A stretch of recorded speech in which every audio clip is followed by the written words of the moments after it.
우리 철준이와 결혼할 수 없게 되자 그는 창문에서 뛰어내려 불구가 되었어요. 이제 결혼은 허락할 테니 네가 철준을 평생 책임져야 해. 네? 다리가 불구가 되었다고요? 맞아요. 이 모든 일이 너 때문이에요. 네가 우리 아들을 평생 돌보아야 해요. 예비 시모는 처음에는 중국 결혼을 반대했지만 아들의 강한 의지에 밀려 결국 결혼을 허락하게 되었죠. 하지만 그 결과 시모의 인생은 나락으로 떨어졌습니다. 도대체 무슨 일이 있었던 걸까요? 엄마의 기사식당은 점심시간이 되면 항상 북적입니다. 그날도 손님들이 테이블마다 가득 앉아 있었고 엄마는 주문받은 음식을 내놓으라 주방과 홀을 오가며 분주하게 움직이고 있었죠. 저는 한쪽에서 그릇을 정리하며 엄마를 도와주고 있었습니다. 그러던 중 갑자기 문이 쾅 하고 열리더니 예비 시모가 거칠게 식당 안으로 들어왔습니다. 그녀의 요란한 등장에 손님들의 시선이 일제히 문 쪽으로 쏠렸습니다. 저 또한 갑작스러운 시모의 모습에 놀라 손에 들고 있던 그릇을 놓칠 뻔했습니다. 시모는 손님들 사이로 곧장 엄마 앞으로 다가가 숨 돌릴 틈도 주지 않고 큰 소리로 외쳤습니다. 우리 집안이 당신 같은 집안과 사돈을 맺을 수는 없어. 우리는 이 혼사를 허락할 수 없어요. 아, 여기 손님들이 다 계시는데 왜 이러세요? 무슨 말씀에 그렇게 함부로 하세요? 지금 뭐 하시는 거예요? 여기가 어디라고 이러세요? 순식간에 식당은 소란스러워졌습니다. 밥을 먹던 손님들은 식사를 멈추고 상황을 지켜보았고 몇몇은 자리에서 일어나 무슨 일이냐고 이리저리 살피기도 했습니다. 그러자 시모는 주변 사람들의 시선을 무시한 채 엄마의 머리채를 거칠게 움켜잡고 흔들어대었습니다. 식당은 순식간에 난장판이 되었고 엄마는 비명을 지르며 중심을 잃고 휘청거렸어요. 저는 엄마 쪽으로 뛰어갔습니다. 지금 뭐 하시는 거예요? 우리 엄마한테 지금 이게 무슨 짓이에요? 아유, 이 손 놓으세요. 여기가 어디라고 이러십니까? 조용히 해. 우리는 당신 딸과 우리 아들의 결혼을 절대 허락할 수 없어요. 당장 포기하세요. 왜 우리 엄마한테 이러세요? 저한테 직접 말씀하세요. 네가 뭘 알긴 해. 네가 우리 집을 망치고 있는 거야. 엄마는 고통스러워하며 시모의 손을 뿌리치려 했지만 역부족이었고 저는 두 사람 사이로 끼어들어 억지로 엄마의 머리채를 잡은 손을 떼어냈습니다. 그 순간 시모는 목청껏 소리를 지르며 난리를 피웠습니다. 우리 집안이 어떤 집안인데 이렇게 형편없는 집과 사돈을 맺으려 하냐. 왜 그러시는 거예요, 정말? 저희 집에 도대체 어디가 그렇게 문제라고 말씀하시는 거예요? 아주 문제지. 기사식당이나 하는 집안이 감히 우리 집과 어울릴 수 있다고 생각했어? 저는 살면서 이렇게 모욕적인 말을 들어본 적이 없었습니다. 숨이 막히더라고요. 그동안 저는 남자친구의 미래를 그리며 힘든 순간들을 견뎌왔습니다.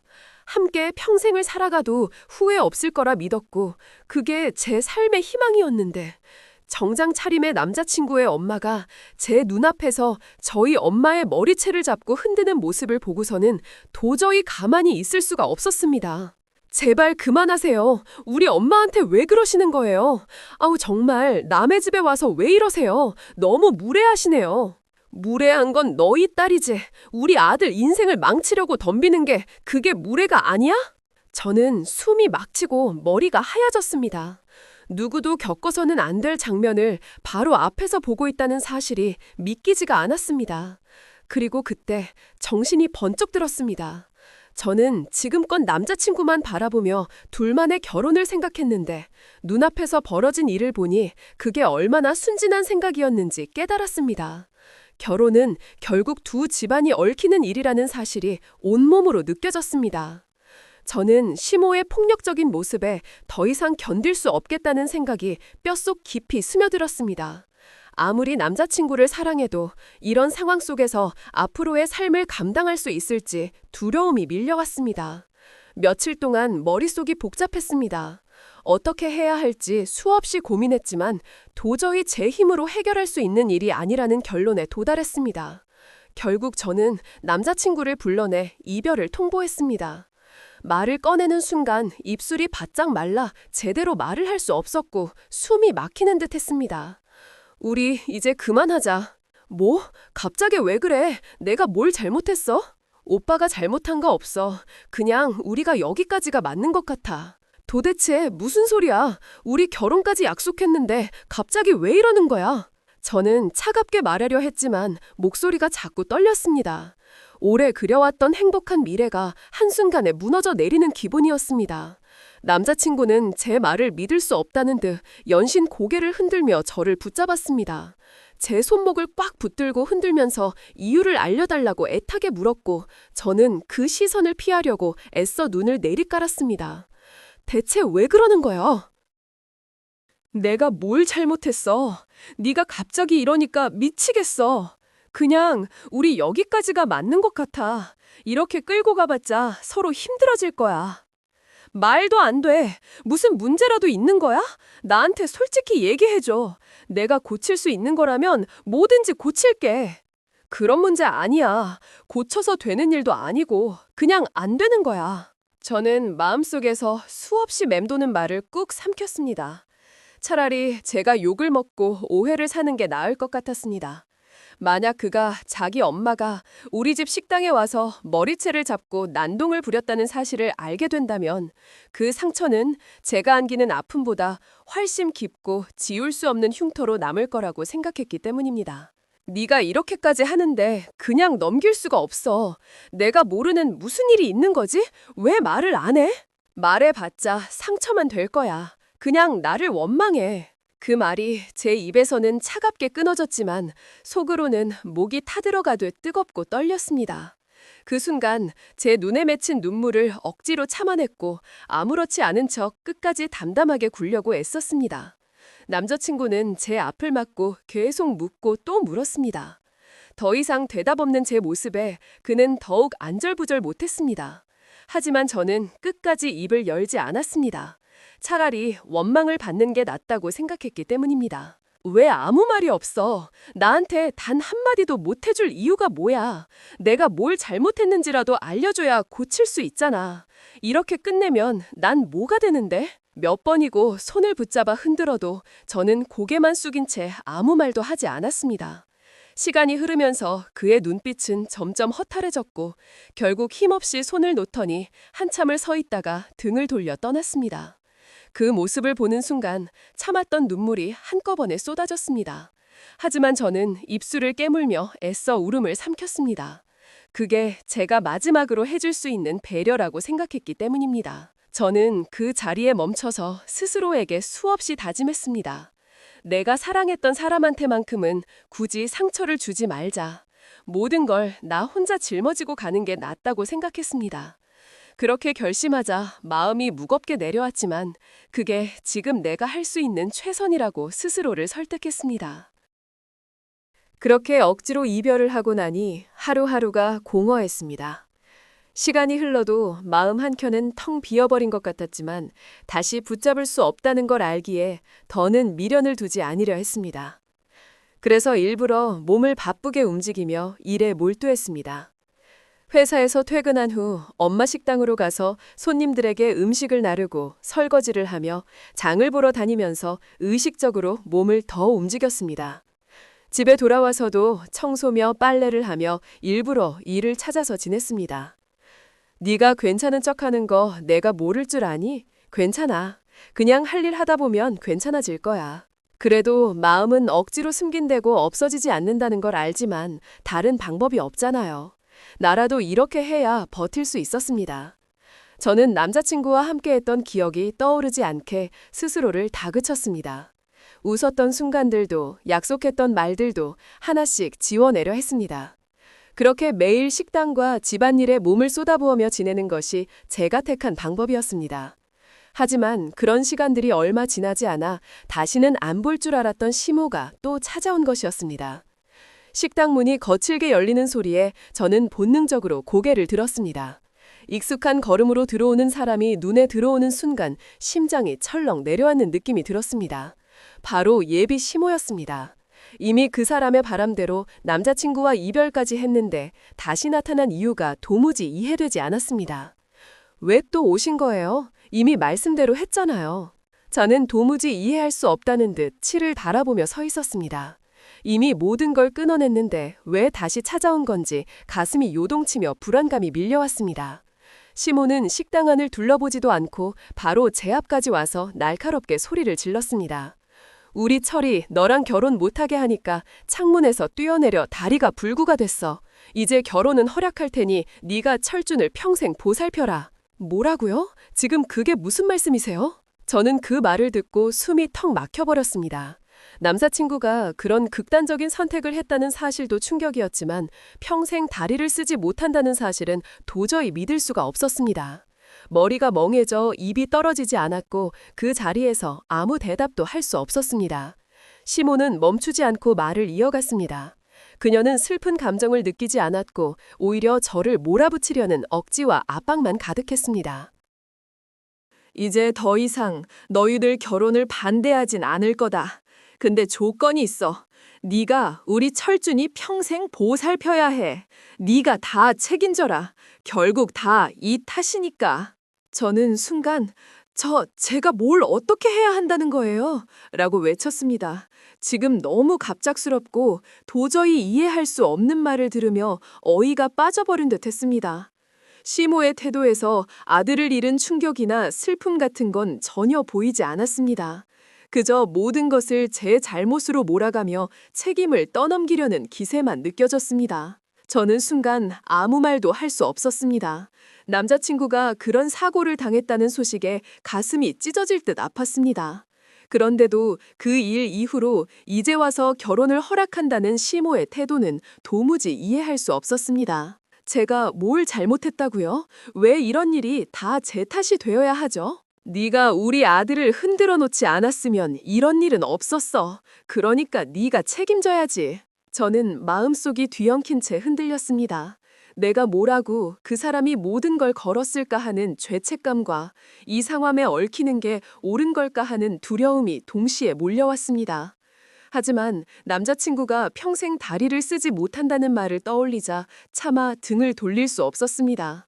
결국 저는 오직 남자친구만을 생각하며 그 결혼을 받아들이기로 했습니다. 그것이 제 삶에 어떤 결과를 불러올지 알지 못한 채로 말입니다. 결국 저는 시모의 압박과 남자친구에 대한 안타까움 속에서 결혼식을 올리게 되었습니다. 축복받으며야 할 자리였지만 저의 마음은 가라앉아 있었습니다. 가족과 친척들이 아랑곳하지 않고 진심 어린 축하의 말을 건넸습니다. 저는 불안한 마음을 애써 다잡으며 새로운 삶을 시작하려고 했습니다. 하지만 결혼 이후에도 시모의 태도는 조금도 변하지 않았습니다. 그렇지만 시모는 끝내 스스로의 인생까지 무너져 내리게 되는 길을 걷게 되었습니다. 무슨 일이 있었던 걸까요? 저는 어려서 아버지를 잃고 엄마와 단둘이 살아야 했습니다. 엄마는 기사식당을 꽤 오래 운영하셨어요. 식당은 크지 않았지만 엄마의 손맛을 아는 단골 손님들이 꾸준히 찾아와 주었고 그 덕분에 생계를 이어갈 수 있었습니다. 힘들어도 이 식당 덕분에 네가 학교 다닐 수 있는 거야. 그러니까 너는 공부만 열심히 해. 응, 엄마. 네가 도와주는 것도 고맙지만 아직은 내가 잘하는 게 도와주는 거야. 엄마의 식당은 우리 가족의 전부였습니다.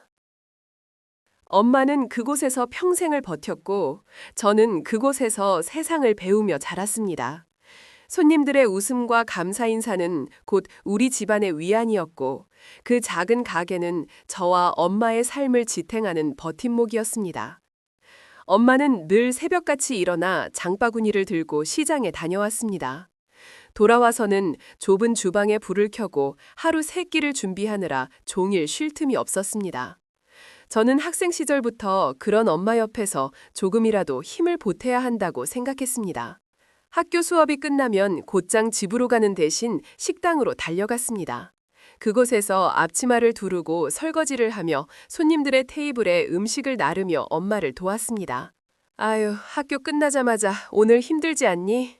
괜찮아, 엄마. 이렇게 해야 엄마가 좀 덜 힘들잖아. 네가 이렇게 도와주는 게 고맙긴 하지만 그래도 공부를 놓치면 안 된다. 알았어, 엄마. 걱정 마요. 그렇게 두 모녀는 늘 고단했지만 서로에게 기대며 하루하루를 버텼습니다.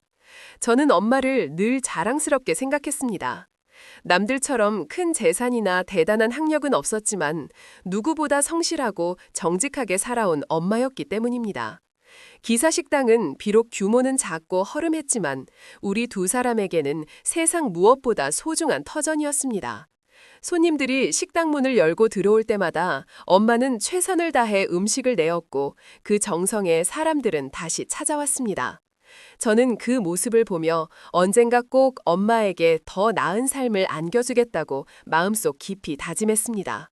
엄마, 나중에 꼭 성공해서 엄마 편하게 해줄게. 아휴, 그런 말만 들어도 힘이 난다. 나는 네가 옆에 있어주는 것만으로도 충분해. 아니야, 엄마는 지금까지 너무 고생만 하셨잖아. 내가 꼭 바꿔드릴 거야. 그 마음이면 됐어요. 나는 네가 잘 자라서 네 인생을 지켜내는 게 나한테는 가장 큰 선물이야. 저는 속으로 다짐했습니다.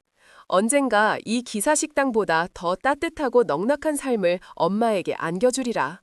그게 제가 살아가는 이유라고 생각했습니다. 그렇게 저는 남자친구와 결혼을 약속하고 정식으로 인사를 드리기 위해 시댁으로 향했습니다. 긴장된 마음으로 앉아 있었는데 시모는 첫 마디부터 제 집안을 대놓고 무시했습니다. 기사식당 딸이라니 이거 급이 너무 안 맞네. 우리 집이 기사식당 집안이랑 사돈이라니 참. 네? 지금 그게 무슨 말씀이세요? 무슨 말이긴. 내 아들한테는 더 나은 집안에서 온 아가씨가 어울리지. 기사식당이 뭐 체면이 서는 줄 알아? 그 순간 제 가슴은 쿡 내려앉았습니다. 제가 살아온 시간과 엄마가 평생 지켜온 터전이 한순간에 하찮게 매도당하는 모욕을 당했기 때문이었습니다. 머릿속에는 땀 흘리며 살아온 지난 날들이 스쳐 지나가며 더없이 서러웠습니다. 제 집안이 부족해 보이실지 몰라도 저희도 나름대로 최선을 다해 살아왔습니다. 최선을 다할 일단들 귀사식당 딸이라는 사실은 변하지 않지. 우리 집안이랑 어울리지 않는 건 사실이 아니니? 그렇게 말씀하시니 정말 서운합니다. 저는 사람 되미가 더 중요하다고 생각했는데요. 되미 좋지. 하지만 결혼은 집안 대 집안이야. 내가 괜히 하는 말이 아니야. 저는 치밀어 오르는 분노를 꾹 눌러 삼켰습니다. 처음 인사드리는 자리였고 지금 이 자리에서 감정을 드러내면 사랑하는 사람과의 결혼이 더 멀어질 수도 있다는 생각이 들었기 때문입니다. 그래서 아무 말도 하지 않고 자리를 지켰습니다. 왜 대답이 없어? 내가 틀린 말 했어? 아닙니다. 그냥 제가 아직 부족한 게 많다는 걸 잘 알기에 드릴 말씀이 없습니다. 그래, 네가 그걸 하는 게 다행이다. 시모는 결국 저희 집안을 이유로 결혼을 심하게 반대했습니다. 그러다 결국 엄마의 식당까지 쫓아오게 된 거죠. 시모는 엄마의 기사식당으로 들이닥쳤고 손님들이 식사하고 있는 한복판에서 엄마를 향해 큰 소리로 목소리를 높였습니다. 어디서 이딴 집안이 우리 집이랑 사돈을 하겠다고 설치는 거야? 감히 기사식당 따위가 우리 집이랑 격이 맞는 줄 알아? 보세요. 여기는 음식장 사는 곳이에요. 손님들 계시는데 왜 이렇게 소란을 피우세요? 내가 소란을 피운다고? 내 딸이 우리 집에 트이려 오는 게 소란이지. 제발 그만하세요. 저는 그 광경에 숨이 막히는 듯 했습니다. 엄마가 평생 지켜온 식당이 모욕을 당하는 것도 모자란 시모가 갑자기 엄마의 머리채를 거칠게 잡아 흔드는 모습은 눈앞이 아득해질 정도로 충격적이었습니다. 엄마는 비명을 지르며 휘청거렸고 저는 온몸이 떨려왔습니다. 더는 두고 볼 수 없어 시모의 손을 억지로 떼어내기 위해 달려들었습니다. 순식간에 아수라장이 된 식당은 숨소리조차 크게 들릴 정도로 얼어붙었고 손님들은 놀라서 눈치만 보며 상황을 지켜보고 있었습니다. 저는 엄마를 지키겠다는 마음 하나로 시모의 팔을 힘껏 붙잡아 떼어내며 버텼습니다. 그렇게 저는 결국 남자친구와 이별을 했던 것입니다. 하지만 그 뒤에 일어난 일은 상상조차 못한 충격이었습니다. 남자친구는 시모의 강압적인 결혼 반대에 절망했고 끝내 창문에서 뛰어내리는 극단적인 선택을 했습니다. 그 사고로 인해 남자친구는 다시는 다리를 온전히 쓸 수 없게 되었고 평생 휠체어에 의지해야 하는 불구가 되고 말았습니다. 하지만 그 끔찍한 현실 앞에서도 시모의 태도는 전혀 바뀌지 않았습니다. 아들의 몸이 평생 불구가 됐는데도 눈물이나 후회는커녕 저를 몰아붙이며 결혼을 허락하겠다고 말했습니다. 그러나 그것은 진심에서 나온 수락이 아니라 억지로 떠밀려 마지못해 내뱉은 허락일 뿐이었습니다. 저는 이미 남자친구에 대한 사랑과 연민으로 마음이 굳어져 있었습니다. 시가 아무리 증오스럽게 싫어도 남자친구의 삶이 무너져버린 상황에서 등을 돌릴 수는 없었습니다. 그래서 결혼을 선택했고 그 순간부터 저의 삶은 완전히 달라졌습니다. 미안하다. 나 때문에 네 인생까지 이렇게 고생시키는 것 같아. 그런 말 하지 마. 내가 선택한 거야. 내가 지켜줄 거라고 했잖아. 다리가 이래서 평생 네 집 만들 텐데. 아우, 짐이라니. 내가 사랑하는 사람을 돌보는 게 어떻게 짐이야. 우리들이 함께 살아내면 그대 부부지. 저는 병원 치료와 모든 것을 챙기고 생활의 크고 작은 부분까지 도맡으며 하루하루를 헌신적으로 살아갔습니다. 불편한 몸으로 살아가야 하는 남편을 곁에서 지탱하는 것, 그것이 제 의무라고 믿으며 버텼습니다. 결혼 후에는 시모가 조금이라도 달라지겠지 기대했었습니다. 하지만 결혼을 하고 나서도 시모의 태도는 전혀 변하지 않았습니다. 아들의 불행을 모두 제 탓으로 돌리며 틈만 나면 저를 괴롭혔습니다. 네가 우리 집에 들어와서 우리 철주이가 이렇게 된 거야. 어머니, 그건 제가 원해서 된 일이 아니잖아요.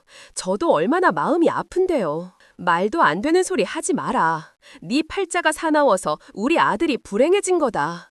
아, 엄마, 제발 좀 그만하세요. 제 선택이었잖아요. 왜 자꾸 이 사람만 탓해요. 넌 입 다물고 있어라. 네가 저 여자 편을 드니까 이렇게 된 거 아니야.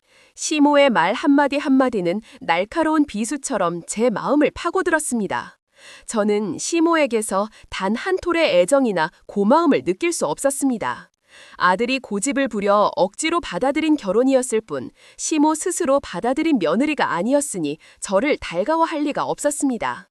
그 사실은 제게 날카로운 가시처럼 꽂혀 시간이 지날수록 더 깊은 상처로 남았습니다. 저 역시 시모가 처음부터 마음에 들지 않았습니다.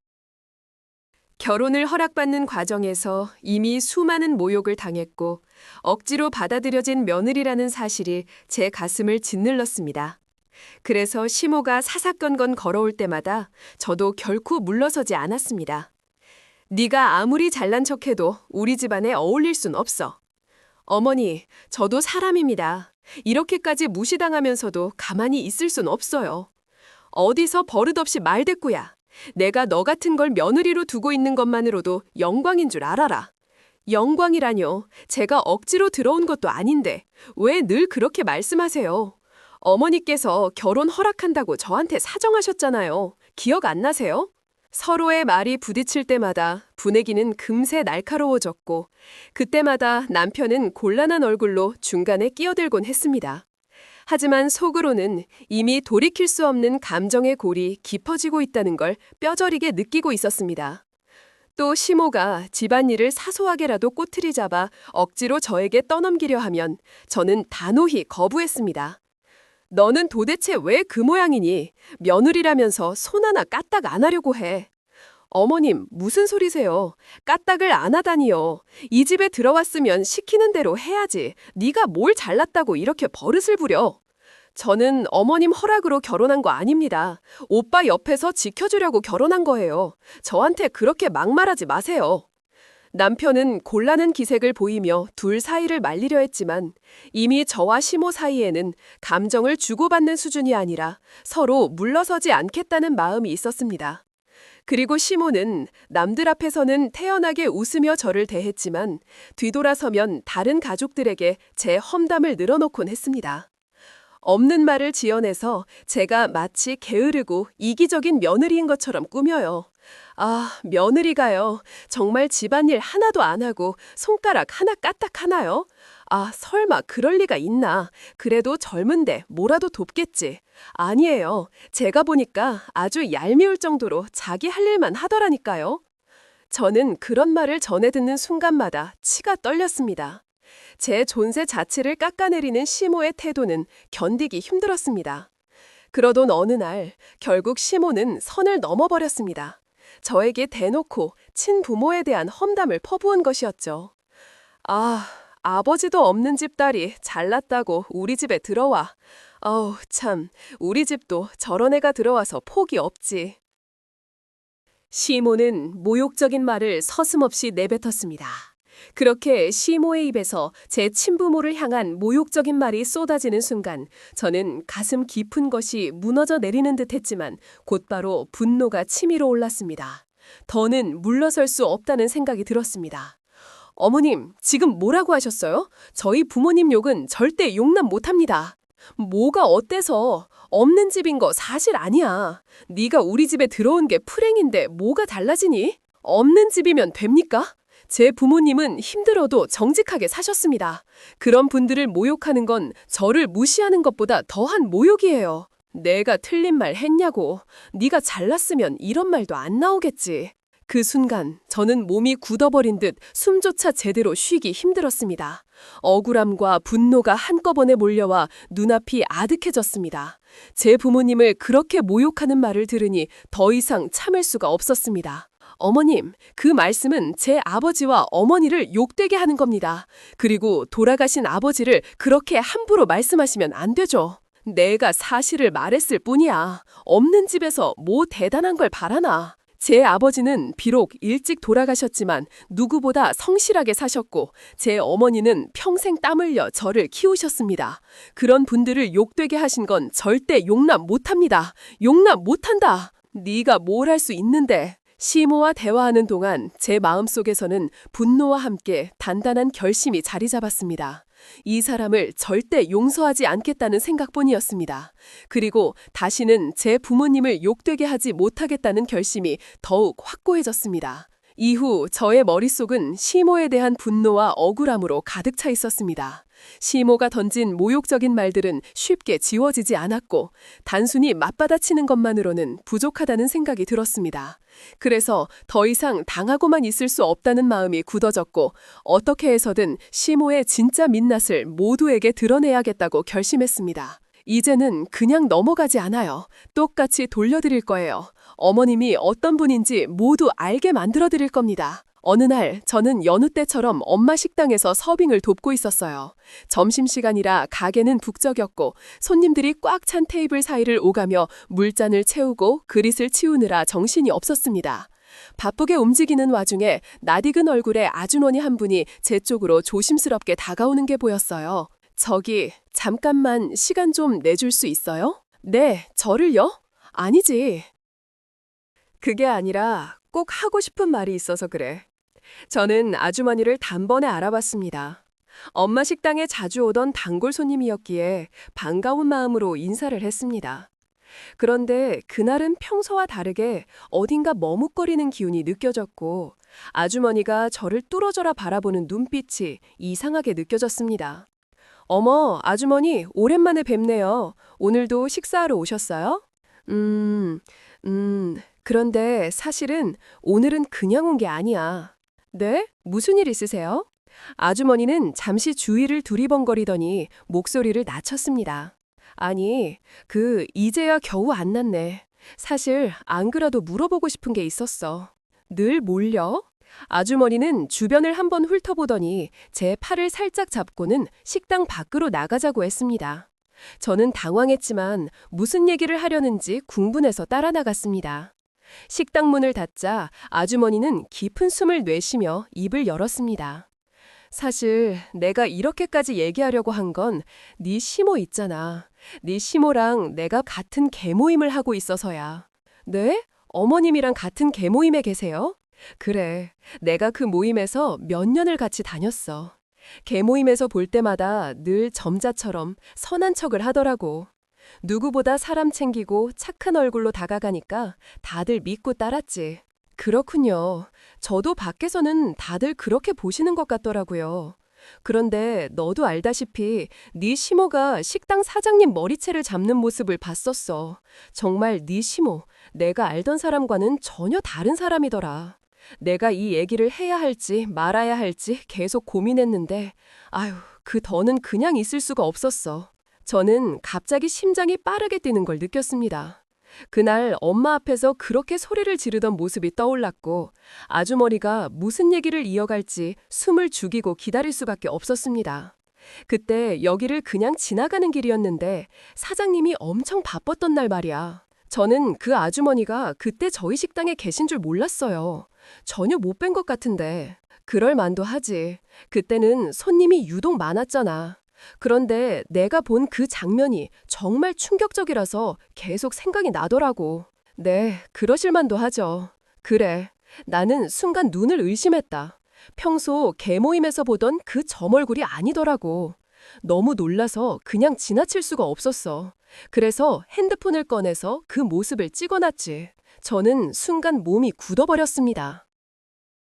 그저 기억 속에만 남아있던 끔찍한 장면이 영상으로 남아있다는 말에 가심이 쿵 내려앉았습니다. 아주머니는 조심스럽게 말을 이어나갔어요. 난 아직도 그날이 잊히지 않아. 계모입에서는 항상 웃고 사람들을 도와줬던 사람이었는데 내가 본 모습은 완전히 딴판이었거든. 그래서 그날 이후로 마음이 계속 편치가 않았어. 아주머니, 정말 그걸 촬영하신 거예요? 그렇다니까. 그래서 지금까지도 배신감이 너무 커. 어떻게 그렇게 두 얼굴로 사람들을 속이고 다닐 수가 있나 싶더라. 순간 그 얘기를 듣자마자 머릿속이 번쩍이며 한 가지 생각이 스쳤습니다.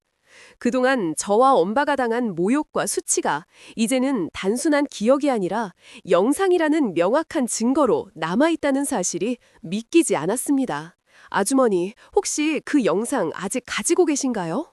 물론이지. 지울 수가 없더라고. 그 말을 들으니 제 마음 짚은 곳에서 묘한 희망이 피어오르기 시작했습니다. 이제야 드디어 시모의 진짜 얼굴을 세상에 보여줄 수 있겠구나 하는 생각이 머릿속을 가득 채웠습니다.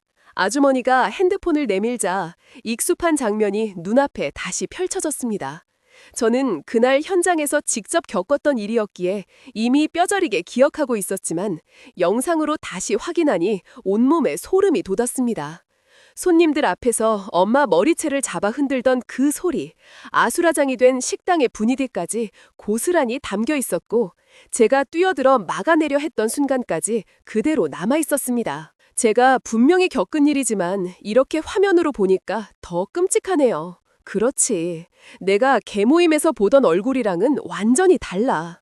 늘 남 도와주는 척 따뜻한 말만 건네던 사람이었는데 실제로는 이런 사람이었던 거야. 저는 화면 속 시모의 목소리를 들을 때마다 몸이 떨렸습니다. 남들 앞에서는 선심 쓰듯 굴며 인정받던 사람이었지만 영상 속에서 드러난 것은 폭력을 서슴지 않는 추악한 모습 그 자체였습니다. 이미 알고 있던 장면이었지만 증거로 남겨진 화면 앞에서 저는 다시 한번 그 잔혹한 현실을 똑똑히 마주해야 했습니다. 아주머니는 한참 동안 화면을 바라보다가 제 쪽을 보며 길게 한숨을 내쉬었습니다. 도대체 어떻게 그런 사람을 시모로 모시고 사냐. 참. 저는 그 말을 듣는 순간 가슴이 철렁 내려앉는 기분이었습니다. 이미 매일 부딪히며 버티고 있는 현실이었지만 제 처지가 다른 사람 눈에도 그렇게 보인다는 사실이 더 아프게 다가왔습니다. 저도 사실 때로는 견디기가 너무 힘들어요. 그런데 어떻게 하겠어요. 이미 시작해버린 일이고 제가 감당해야 할 몫이니까요. 그래도 그렇지. 네가 혼자 다 짊어질 필요는 없잖니. 내가 보니까 참 억울하고 안 됐다 싶어서 그냥 넘어갈 수가 없었어. 저는 고개를 떨곤 채 아무 대답도 하지 못했습니다. 눈가가 뜨거워지며 눈물이 맺히려 했고 애써 참으려 했지만 목끝이 저려왔습니다. 다른 사람의 입을 통해 제 현실이 처참하다고 확인되는 순간 그 무게가 더 크게 느껴졌습니다. 결국 저는 아주머니와 한참을 이야기를 나눴습니다. 지금껏 제가 혼자 감당해야 한다고만 생각했던 일들을 아주머니가 함께 들어주니 조금은 마음이 놓였고 어떻게든 이 상황을 끝내야 했다는 결심이 더 굳어졌습니다. 저 혼자서는 아무리 맞춰도 소용이 없었어요. 그런데 이렇게 증거까지 있다면 저는 가만히 있지 않아야겠죠. 맞아. 나도 처음엔 개모임에서 알던 체면 때문에 조심스러웠는데 이제는 더 두고 볼 수가 없어. 사람들한테 진실을 알려야 해. 그래야죠. 저희 엄마가 당한 모욕도 이제는 덮어둘 수가 없어요. 다행히 영상이 있으니 누구라도 부정 못할 거야. 내가 책임지고 개모임 사람들한테 먼저 알릴게. 그리고 아주머니는 망설임 없이 개모임 회원들에게 영상을 돌렸습니다. 단톡방에 영상이 올라가자마자 반응은 폭발적이었습니다. 아유, 세상에. 우리가 알던 사람이 정말 맞아. 평소에 그렇게 온하고 친절했는데, 아유, 이제까지 속았던 거네. 겉으로만 잠자는 척한 거지. 저는 그 반응들을 전해드리며 속이 뜨거워졌습니다. 늘 개모임 자리에서 웃으며 선심 쓰듯 남을 챙기던 모습만 보던 사람들이라 충격이 더 클 수밖에 없었습니다. 사람들의 말에는 실망과 분노가 그대로 묻어났고 수십 년간 쌓아온 시모의 이미지가 순식간에 무너져 내리는 소리가 제 귀에까지 들리는 듯 했습니다. 저는 그 반응 하나하나가 통쾌하면서도 동시에 이게 현실이라는 걸 실감하며 가슴이 복잡하게 뛰었습니다. 개모임에서 영상이 퍼져나간 뒤 분위기는 금세 달라졌습니다. 그동안 함께 어울리며 웃고 떠들던 사람들도 일제히 시모에게 등을 돌렸고 단 한 명도 시모의 편을 들어주지 않았습니다. 그리고 곧이어 개모임에서 곧바로 결정이 내려졌습니다. 시모는 모임에서 배제되었고 앞으로는 단 한 번도 함께하지 않겠다는 말이 쏟아졌습니다. 순식간에 시모가 수십 년간 쌓은 인맥과 체면은 그 순간 산산조각이 났고 그녀는 개모임에서 완전히 쫓겨났습니다. 저는 그 소식을 듣는 순간 마침내 무너져야 할 것이 무너졌다는 생각이 들어 묘한 안도감이 느껴졌습니다. 그렇게 개모임에서의 일까지 알려지지 않되 시모에 대한 소문은 곧 동네로 번졌습니다. 식당에서 밥을 먹던 손님들 사이에서도 얘기가 흘러나왔고 이웃들의 입을 거치며 더 빠르게 퍼져갔습니다. 아, 평소에는 웃는 얼굴로 인사하길래 그 사람 괜찮다 싶었는데 결국 다 속인 거였네. 아, 내가 괜히 어딘가 이상하다 했지. 이제 알겠네. 사람들은 더 이상 시모를 예전처럼 대하지 않았습니다. 이웃들은 길에서 마주쳐도 눈을 피했고 동네 모임에서도 아무도 곁에 앉으려 하지 않았습니다. 저는 그 소문이 퍼지는 걸 들으며 마음이 복잡했습니다. 그동안 겉으로만 꾸며왔던 체면이 무너지는 순간이었고 시모 곁을 떠나려는 사람들이 하나둘 늘어날수록 결국 그녀가 고립될 수밖에 없다는 걸 실감했습니다. 시모는 그렇게 하루아침에 모든 걸 잃어갔습니다. 오랫동안 쌓아온 체면도 가까이 두었던 인간관계도 한순간에 무너져버렸고 아무도 그녀의 곁에 남아있지 않았습니다. 동네에서도 외면당하고 개모임에서도 배제되며 친구들조차 연락을 끊으니 결국 혼자 남을 수밖에 없었습니다. 다들 왜 이러는 거야? 내가 뭘 그렇게 잘못했다고? 저는 그 소식을 듣고 처음으로 속이 조금은 시원해졌습니다. 그동안 아무리 억울해도 참고 넘어가야 했던 시간이 떠올랐지만 이제는 달랐습니다. 스스로 만든 행동 때문에 무너지는 시모의 모습을 눈으로 확인하면서 세상에 결국 정의가 통한다는 걸 느낄 수 있었습니다. 개모임에서조차 쫓겨난 시모는 갈 곳을 잃은 듯 허둥대기 시작했습니다. 함께 어울려주던 친구도 없고 체면을 세울 자리도 사라지니 일상이 무너져 내렸습니다. 사람들 사이에서 인정받던 그녀의 위신이 완전히 사라지고 나니 결국 남은 건 아들 찰준뿐이었습니다.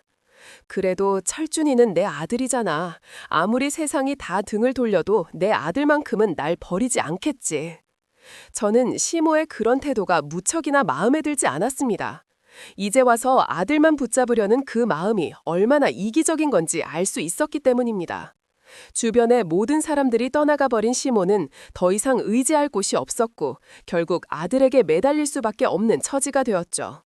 그러나 아들 또한 이미 모든 사실을 알고 있었습니다. 영상 속에서의 엄마는 자신이 알던 엄마의 모습이 아니라 장모님의 머리채를 잡고 막말을 퍼붓는 모습이 선명하게 찍혀 있었던 것입니다. 이게 정말 우리 엄마라고? 어떻게 이런 짓을 할 수가 있지? 장모님을 그렇게 모욕했다니 도대체 왜 그랬어? 그는 두 손을 떨며 머리를 감싸주었고 분노와 실망이 뒤섞인 채로 치를 떨었습니다. 평생 믿어온 어머니가 그런 행동을 했다는 사실이 충격으로 다가와 더 이상 변명이나 해명을 듣고 싶은 마음조차 생기지 않았습니다. 시모는 아들의 마음을 돌려보려는 듯 목소리를 떨며 붙잡았습니다. 하지만 아들의 귀에 그 말은 진심 어린 사과로 들리지 않았습니다. 엄마, 지금까지도 다 남 탓이야. 그 영상 나도 봤어. 어떻게 장모님께 그런 짓을 하고도 이제 와서 나한테 기댈 수가 있어? 나는 그냥 네가 잘 되길 바랐을 뿐이야. 그때는 순간 욕심이 앞서서 그랬던 거야. 잘 되길 바랐다고? 그게 사람 머리를 잡고 욕을 퍼붓는 걸로 설명이 돼? 엄마는 지금도 진짜 잘못을 인정할 생각이 없는 거잖아. 결국 아들은 더는 참지 못하고 시모의 손을 거칠게 뿌려쳤습니다. 목소리는 떨렸지만 단호했고 더 이상 물러설 기색이 없었습니다. 앞으로는 내 삶에 끼어들지 마. 엄마가 내 엄마라는 게 너무 부끄러워. 다시는 우리 앞에 나타나지 마. 철준아, 너 지금 무슨 말을 하는 거니? 내가 네 엄마야. 엄마라는 말도 이젠 듣기 싫어. 나한텐 없어. 내가 본 건 남을 욕하고 모욕하는 모습뿐이었어. 그런 사람을 어떻게 내 엄마라고 부를 수 있겠어. 아들의 시모에 대한 분노와 실망은 돌이킬 수 없을 만큼 컸습니다. 시모에게는 그 한마디 한마디가 치명적인 선고처럼 들릴 수밖에 없었고 그 자리의 공기는 한순간에 무겁게 가라앉았습니다. 시모는 남편의 말이 끝나자마자 힘없이 주저앉았습니다. 이제는 붙잡을 친구도 없고 이웃들도 모두 등을 돌린 상황에서 마지막까지 기대던 아들마저 떠나버리니 더 이상 설 자리가 없었습니다.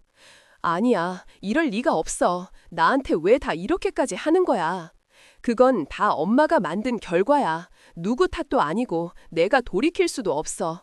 그렇게 시모에게는 그동안 스스로 세워왔다고 믿었던 권위와 체면이 흔적도 없이 사라졌고 모든 인간관계가 끊겨 고립되었습니다. 저는 그 모습을 보며 결국 사람은 자기 손으로 쌓아 올린 것을 자기 손으로 무너뜨릴 수도 있다는 사실을 똑똑히 깨달을 수 있었습니다. 시모 앞에 남은 건 외로움과 절망뿐이었고 한때 세상을 흔들듯 굴던 그 모습은 더 이상 찾아볼 수 없었습니다. 모든 전말을 알게 된 남편은 한동안 말없이 저를 바라보다가 결국 제 손을 잡았습니다. 그의 손끝에서 묵직한 죄책감이 그대로 전해져 오는 듯했지만 저는 가만히 기다렸습니다. 너한테 너무 미안해. 엄마 때문에 네가 얼마나 힘들었는지 알면서도 난 아무것도 못했어. 그동안 나도 많이 힘들었지만 당신도 속으로는 괴로웠을 거라고 생각했어. 더 이상 네 앞에 설 자격이 없는 것 같아. 아, 나 때문에 네가 이렇게 고생하는데 게다가 나는 다리까지 이렇게 됐잖아. 그건 당신 잘못이 아니야. 내가 옆에 있겠다고 선택한 거잖아. 아니야. 나 같은 사람 옆에 있지 말고 넌 너만의 삶을 찾아. 나는 평생 휠체어에 묶여 살 텐데 네 인생까지 망치고 싶지 않아. 그건 당신 목소리를 들으며 가슴이 먹먹해졌습니다. 그는 저를 붙잡는 것이 아니라 오히려 놓아주려고 했지만 그 마음속 깊은 곳에서 얼마나 자신을 책망하고 있는지가 느껴졌습니다. 저는 그의 손을 꼭 잡은 채 단호하게 고개를 저었습니다. 제 마음속에는 여전히 남편에 대한 애정이 남아있었고 지금의 불행은 남편이 아니라 시모 때문에 시작된 것임을 잘 알고 있었습니다. 당신 잘못이 아니잖아. 내가 떠나야 할 이유도 없고 오히려 끝까지 곁에 있고 싶어. 하지만 난 평생 휠체어에 앉아 살아야 해. 네가 나 때문에 자유를 잃는 게 너무 두렵다. 그게 왜 두려워? 부부가 함께 한다는 게 그런 거잖아. 서로 기댈 수 있을 때 기대고 힘들 땐 버텨주는 거야. 나는 그렇게 살고 싶어. 정말 괜찮아. 나 때문에 후회할까 봐. 아유, 후회할 거였으면 진작 떠났을 거야. 당신 옆에 남기로 한 건 내 선택이야. 끝까지 함께 할 거니까 더는 그런 말 하지 마. 그 순간 남편의 눈가가 젖어들었고 저는 흔들림 없는 목소리로 제 마음을 다시 확인시켜 주었습니다. 남편은 제 말을 들은 뒤 끝내 참지 못하고 오열했습니다. 그는 한동안 아무 말도 하지 못한 채 제 손을 꼭 붙잡고 있었고 그 떨림이 그대로 전해져 제 가슴도 벅차올랐습니다. 내가 이렇게 부족한데도 너가 남겠다고 하니까 더 비가 안 오고 눈물이 멈추질 않아. 부족하다고 생각하지만 우리 같이 살아내면 되는 거야. 저는 그 순간 굳게 다짐했습니다. 어떤 고난이 닥쳐와도 끝까지 남편 곁을 지키며 함께 살아가겠다고요. 그 후로는 더 헌신적으로 남편을 돌보았습니다. 병원에서 재활치료 과정을 지켜보며 작은 변화에도 힘을 얻지 못했고 남편이 절망에 빠질 때마다 그의 손을 잡아주며 다시 일어설 수 있도록 옆에서 버텨주었습니다. 오늘은 다리가 조금 덜 아픈 것 같아. 맞아. 이렇게 조금씩 나아지고 있잖아. 그러니까 포기하지 말자. 힘든 날들의 연속이었지만 저와 남편은 서로의 상처를 껴안으며 함께 버텨냈습니다. 고된 시간이 지나면서도 우리는 함께라는 이유 하나만으로 다시 하루를 살아낼 힘을 얻었습니다. 저는 남편을 돌보는 틈틈이 엄마의 기사식당에도 자주 나갔습니다. 식당은 여전히 단골 손님들로 북적였고 저는 엄마와 함께 그 공간을 지켜내며 하루를 보냈습니다. 설거지를 하고 테이블을 치우고 주문을 받으며 땀을 흘렸지만 남편이 미소 지어주는 모습만 떠올리면 금세 힘이 났습니다. 저는 남편과 엄마 두 사람을 지켜내며 그렇게 살았습니다. 시모가 남긴 상처와 흔적은 분명히 컸지만 저는 끝내 무너지지 않았습니다. 오히려 그 고난 속에서 더 단단해졌고 제게 남은 소중한 가족을 온전히 지켜내야겠다는 다짐으로 하루하루를 버티며 살고 있습니다.